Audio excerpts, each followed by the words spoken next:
Shalom, selamat pagi Bapak Ibu Saudara yang dikasihi Tuhan. Bagaimana kabarnya? Saya harap semuanya dalam keadaan baik. Dan sebelum kita melakukan kehidupan kita bekerja, melakukan usaha kita, mari kita memohon tuntunan pada Tuhan, kita berdoa dan merenungkan firman Tuhan. Mari kita berdoa. Tuhan Yesus yang baik, mengucap syukur bahwa tidur kami nyenyak dan kami Engkau berikan kesempatan untuk kembali bernafas. Dan sebelum kami melanjutkan kehidupan kami ingin Engkau tuntun Tuhan di dalam kehidupan kami melalui firman-Mu supaya kami tahu apa yang harus kami lakukan. Dan kami saat ini siap untuk mendengarkan firman-Mu Tuhan. Berbicaralah, kami sudah siap mendengar. Amin. Dalam program Pagi Menyapa saat ini Bapak Ibu bersama lagi dengan saya Rivaldi Anjar Saputra. Kita akan merenungkan satu buah firman yang cukup pendek yang diambil dari Filipi 1 ayat 21.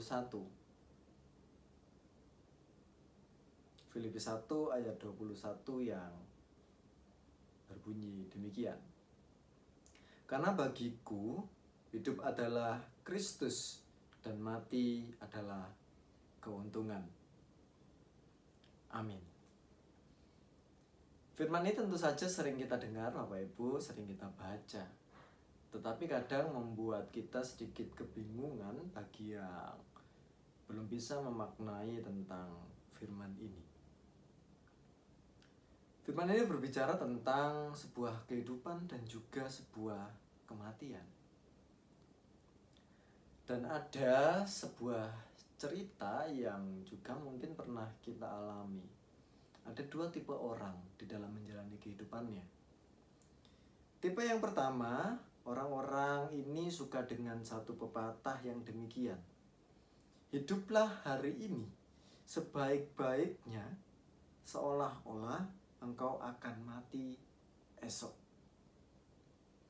Jadi, hidup yang dilalui hari ini harus bermakna, harus baik, mengandaikan bahwa esok akan mati. Tetapi ada satu lagi, orang-orang yang memiliki pandangan yang berbeda, terbalik. Pandangannya begini, bersenang-senanglah hari ini, lakukan apapun sepuasmu, apa yang engkau inginkan.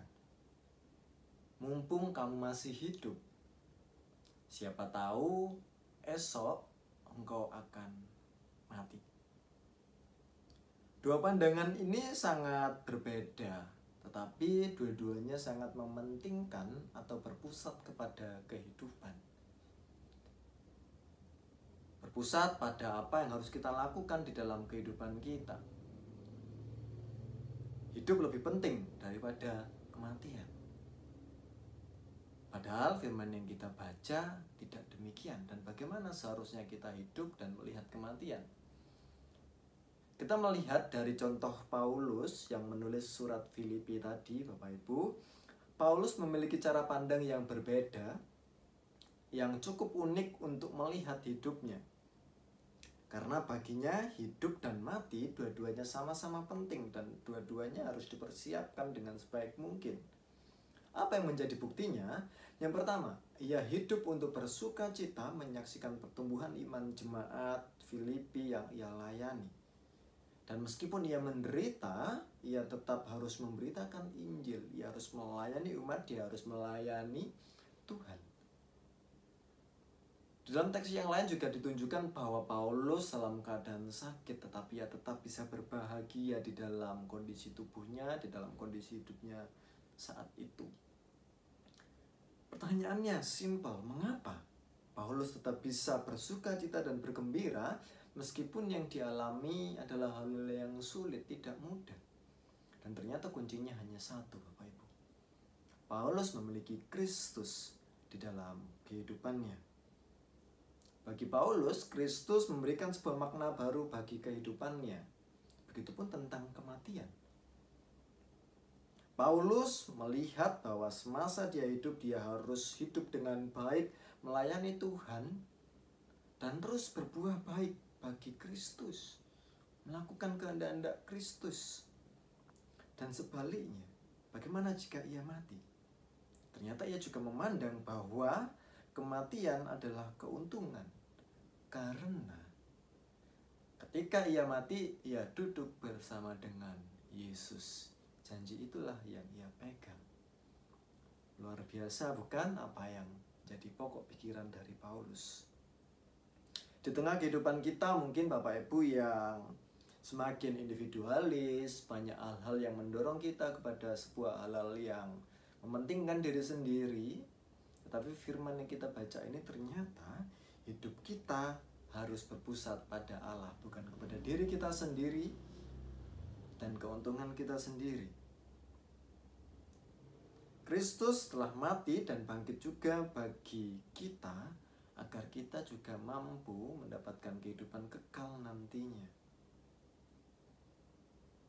Tuhan telah menunjukkan, dan Paulus juga menunjukkan bahwa bagaimana dia harus hidup berkualitas. Dan pertanyaannya bagi kita semua, hidup seperti apakah yang kita hidupi saat ini? Apakah kehidupan kita sudah berpusat pada Kristus? Dan apakah kita sudah siap untuk menerima kematian dan janji Tuhan akan kehidupan kekal? Jawabannya tergantung kita saat ini. Bagaimana kita menghidupi kehidupan kita? Dan satu lagi pesan yang penting dari firman ini adalah jangan pernah takut akan kematian. Karena ketika kita hidup sesuai dengan perintah Tuhan, ketika kita hidup di dalam kebaikan dan di dalam koridor Allah, kehidupan kekal sudah Ia jaminkan kepada kita. Kualitas hidup kita ditentukan saat ini, bagaimana kita hidup. Amin. Mari kita berdoa. Tuhan Yesus yang baik, kami mengucap syukur bahwa di tengah kehidupan yang berat, semakin individualis, Engkau mengizinkan kami untuk belajar satu hal tentang bagaimana kami harus hidup berpusat padamu Tuhan. Mampukan kami Tuhan, supaya kami mampu hidup dengan baik. Begitupun kami tidak takut akan kematian, karena kami memegang janji-Mu, Engkau memberikan kehidupan yang kekal bagi setiap orang yang percaya. Dan saat ini kami sudah siap menjalankan kehidupan kami, melakukan pekerjaan kami dengan baik dan juga usaha-usaha kami. Engkau berkati kami Tuhan, dan hanya di dalam nama-Mu saja, dalam nama Tuhan Yesus Kristus, kami sudah berdoa, mengucap syukur, dan memohon. Haleluya. Amin.